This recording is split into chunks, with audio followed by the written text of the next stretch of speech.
Hello, everybody! My name is Necroxis, and today I'm going to do something I don't think I have ever done on this channel yet. I'm going to do a little bit of theory crafting about the possible new expansion to World of Warcraft called The Dark Below. I talked about this with Pride and Done yesterday on our theory crafting stream. That was about 45 minutes long, but the thing about doing theory crafting with other people is you can't hog up as much time as you might want. And I realized as I was doing it yesterday, I was almost hogging up too much time from them. But it was only because I'm super excited about this next expansion. If it does prove to be Azshara, I'm going to be throwing a fanboy fit because she is my favorite character of all of World of Warcraft's lore. So I'm going to take the opportunity in this video to do that. Take as much time as I want to theory craft about whatever. Just a note, as you could probably already tell, this is completely off the cuff. I have very basic outline of notes I want to do, but I don't have anything written down pretty much. So forgive me. Let's get started though. So going right into it, the first thing I want to dismiss is the argument that it could be for Diablo 3. The Dark Below could be a Diablo 3 expansion. Yesterday, about 2 hours after we posted our theory crafting stream, Blizzard released their splash page for Diablo 3 and their new expansion, and it is called the Reaper of Souls.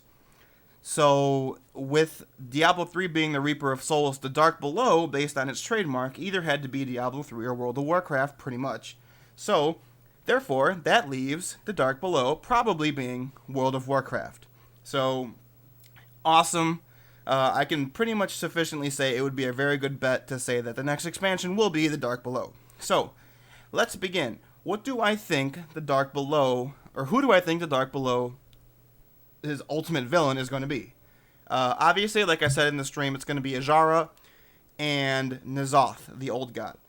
As much as I love Azshara and she's my favorite character, I think she's only going to be the penultimate boss. They think the ultimate boss is going to be Ny'alotha because, it fits in with Blizzard's thing about old gods being super powerful. Before I move on to Ny'alotha, let's talk about Azshara just for a real brief moment.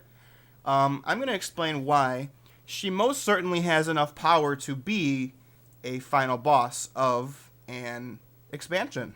Azshara, first of all, used to be a night elf. If you didn't know that, she's a Naga now. She was the leader of the Highborn.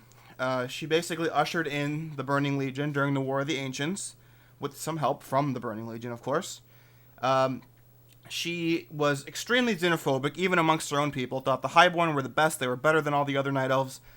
The thing is, she wasn't just some powerless queen, she had the magical ability to back it up.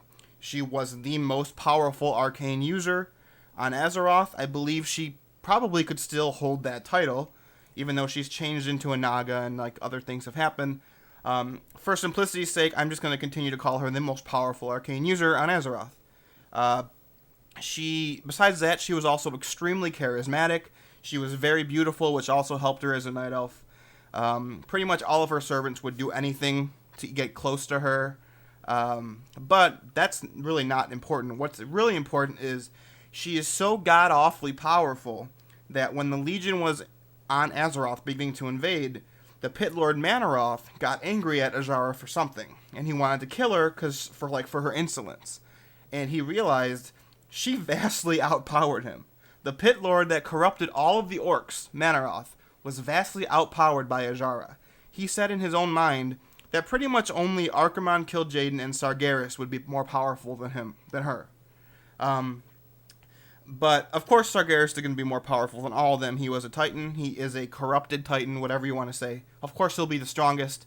I would argue that she's probably as powerful or almost as powerful that it doesn't really matter the difference between Archimonde and Kil'jaeden and herself. And this was just as a Night Elf, by the way. This was just her as a regular Night Elf with arcane powers. Now, what has happened to her now, she has been taking, or is taking, old god steroids, basically.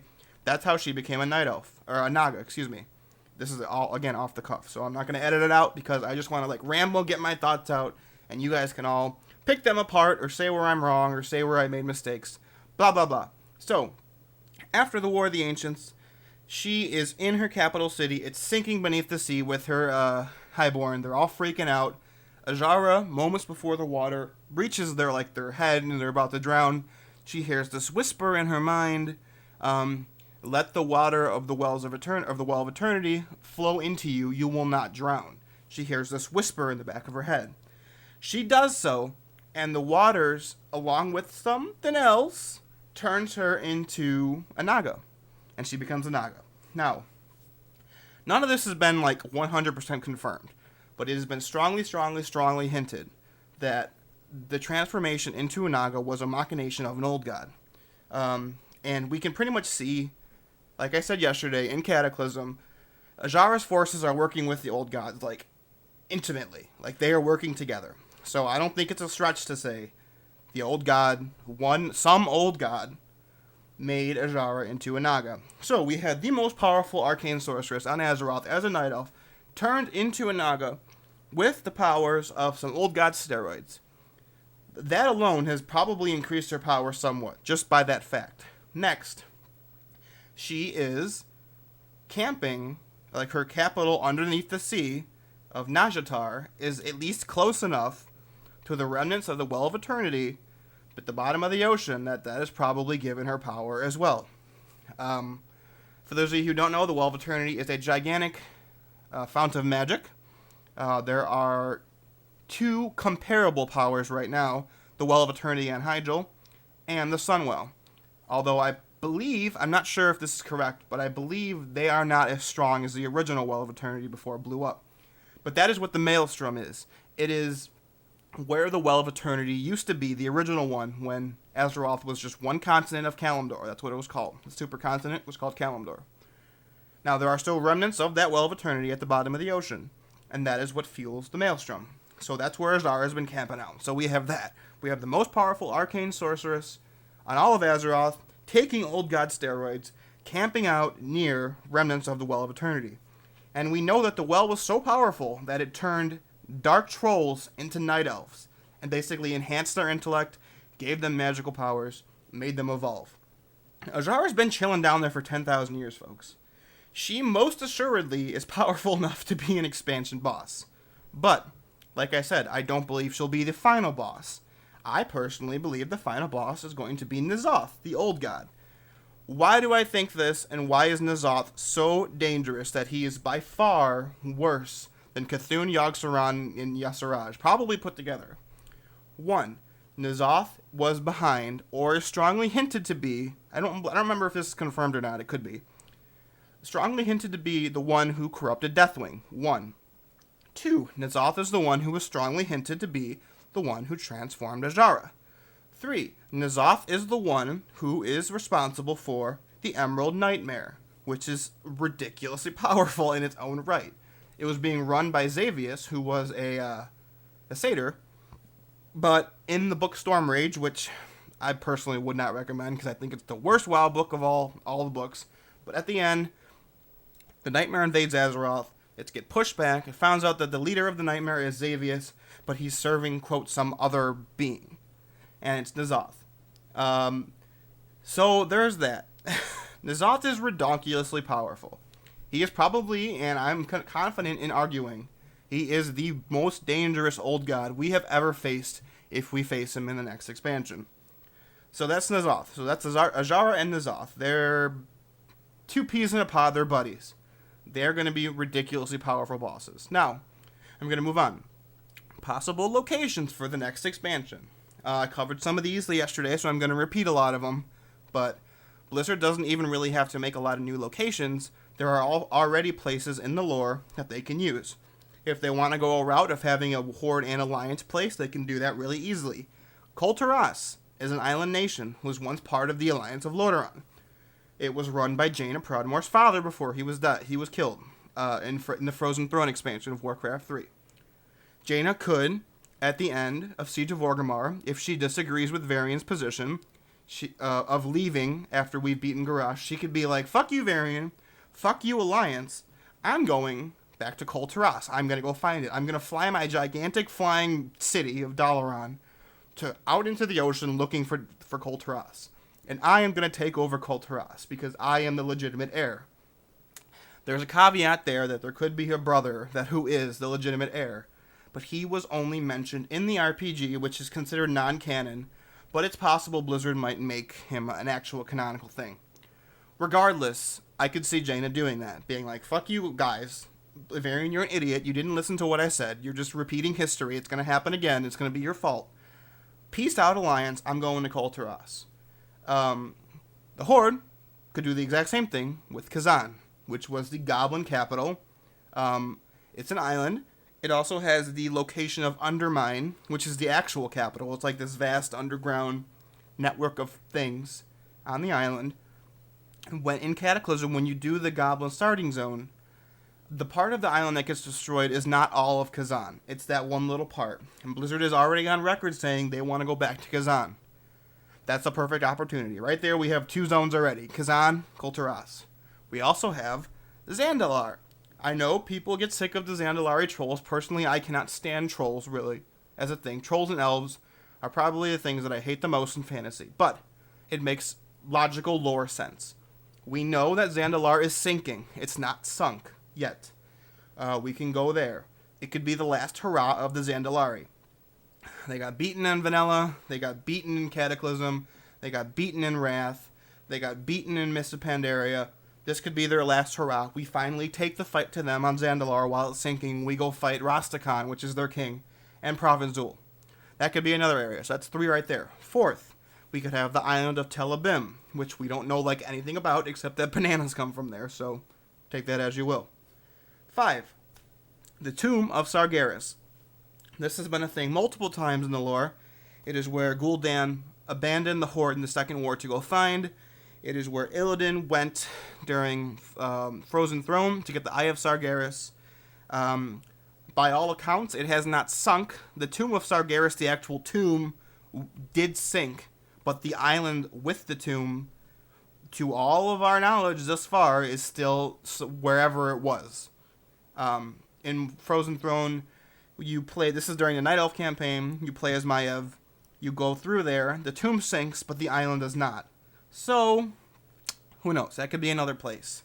Now, what I personally want to see, which is new, or at least has not appeared yet in the game, it's not new, we've known about it for a little while, is the city of Ny'alotha. Now, we don't know a lot about it. It's called the Sleeping City of Ny'alotha, and we know about it from whispers of Yogg-Saron in his puzzle box, which is an archaeology item. We also know it is mentioned by Y'Siraj in the Siege of Orgrimmar raid during the final fight against Garrosh. Just like with Cthulhu and Yogg-Saron, when you're fighting against Garrosh, Y'Siraj is whispering things to the player, and he mentions Ny'alotha again. There are 4 main quotes regarding Ny'alotha. I'm going to read them now. You can find them on Wowpedia if you want to research all of this. I would suggest doing all of this because this is all theory crafting. Research all this good stuff to prove that at least I'm not talking out of my ass. There's 4 main whispers about Ny'alotha. 1, it says, in the land of Ny'alotha there is only sleep. Now, what could this mean? This could mean Ny'alotha is actually in the Emerald Dream, because the Emerald Dream is some place that people can go to when they're sleeping. It's possible that Ny'alotha is in the Rift of Elm. I don't know how you pronounce that. ALN, the Rift of Elm. For those of you who don't know, again, this happened in Stormrage. I would suggest just going on Wowpedia and looking this up instead of actually reading it. The Rift of Elm is the final place in the Emerald Dream where the Emerald Nightmare survived. Because basically in Stormrage, all of the Emerald Nightmare was defeated, except for this one place in the Rift of Elm where it was contained, but it couldn't defeat it because of how strong it was in that area. Malfurion could not defeat that powerful of the Nightmare in that one place. So in the land of Ny'alotha, there is only sleep. Ny'alotha could be in the Emerald Dream. That's possible. They could tie the Emerald Dream into the Azshara expansion. That is the way they could do it if they choose to. I would personally love that. I've never been the biggest fan of the Emerald Dream because I don't really care that much about it. But out of an interest of finally seeing it and to get people to shut up about it, I would like them to just finally go there as probably a raid. The second quote. In the sleeping city of Ny'alotha walk only mad things. That's basically an Old God quote, lifted straight out of Lovecraft. Anything related with old gods makes you crazy. Now, here is where Ny'alotha could be in a different place. The third quote, Ny'alotha is a city of old, terrible, unnumbered crimes. And then the fourth one is, you will rest in Ny'alotha. Now, we take that with some other contextual clues that we can get from the puzzle box of Yogg-Saron, where they say, in the sunken city, he, quote he, we don't know who he is, he lays dreaming. The drowned god's heart is black ice. At the bottom of the ocean, even light must die. Now, take all of those things. Where does that sound like it's at? At the bottom of the ocean. Ny'alotha could actually be the city of Nazjatar, or it could be by Nazjatar. It could be the location, that is Azshara's capital, basically. Nazjatar is the capital of the Naga, where Azshara's chilling out, near the Well of Eternity, at least its remnants. So, it could be there. It could be in the Emerald Dream. It could be at the bottom of the ocean. Those are two places we could fight N'alotha. I was theorycrafting a little bit ago on my Twitter that what if the final actual raid is in the Emerald Dream? We could fight N'alotha in the Emerald Dream. It could turn out that N'alotha himself is actually only in the Emerald Dream, and he's affecting everything else on Azeroth from the Rift of Elm, which is actually the sleeping city of Ny'alotha. You can take that exact same thing and say it with Nazjatar. I think that's most of what I wanted to theorycraft. If you couldn't tell this whole video, I'm super excited. I'm super excited about this. I love Old God lore. I love Azshara lore. I'm a fan of Naga. I have loved Mists of Pandaria, but it's like a different kind of love. It's kind of like oh, this is a new thing. This is pretty cool. I personally think Mists of Pandaria is the best expansion so far, but that doesn't mean I don't think other things could be better. If this is the next expansion, I'm already going to love it, even regardless of the gameplay elements, just from the lore itself. It should be noted, a lot of this theory crafting is based on quotes that are pretty much copies of H.P. Lovecraft and his works. So, take that with a grain of salt. We don't know if any of this will ever be true, at least until we find out more about the next expansion. But I'm confident in saying the next expansion is World of Warcraft, The Dark Below, with Azshara and N'alotha as the final boss. I believe we're going to see Kulturas, Khazan, probably Zandalar, maybe Telebim, unless I just ignore that, because we don't know anything about it or if it's even important. Tomb of Sargeras will probably be in it. The ancient city of Ny'alotha has to be in it, because they keep referencing it all the time. They're referencing it again in Yasiraj's fight, like I said, or Garash's fight, when he gets empowered by Yasiraj's heart. They need to bring that in, because there's a line between referencing Lovecraft and referencing your own story. And I think they've crossed that line now. So, Ny'alotha will probably be a thing. The Emerald Dream might. I think they should put it in there. That's about it. I think that's everything I wanted to cover on my list. Let me see. Reaper of Souls, Azshara, N'alotha, Ny'alotha, Yogg-Saron's Puzzle Box, and Ny'alotha, Bottom of the Sea, or the Emerald Dream. Yeah, that's about it. Any of you have your own theories about why I'm wrong, or what I got wrong, or your own theory crafting, or anything you want to talk about regarding this, let me know in the comments below. I will read them. I've been reading comments on my other theory crafting video with Pride and Done. I've been reading theory crafting videos on Pride's website, The Smoking Gamer. I've been reading theory crafting from other people on my Twitter. I love to read theory crafting stuff, so leave all that stuff in the comments below. I will be sure to look at it.